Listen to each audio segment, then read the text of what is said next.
our plant, we use mainly for the first step, if we start the production again, a sample board to assure that the printing quality is good, mainly because we have to assure that the stencil is still in a good condition.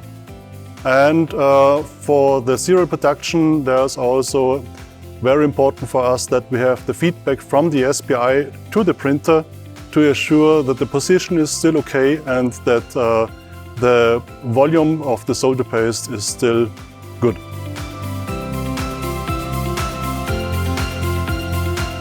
While our experience with the Panasonic printers, we have them now for almost 10 years.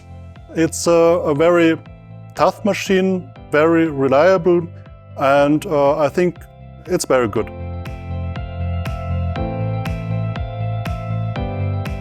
What is very impressive is that the capabilities of the new printing machine regarding the self-checking and the self-testing of the machine, because of course it will help our maintenance guys and also our people on the line to have a good production.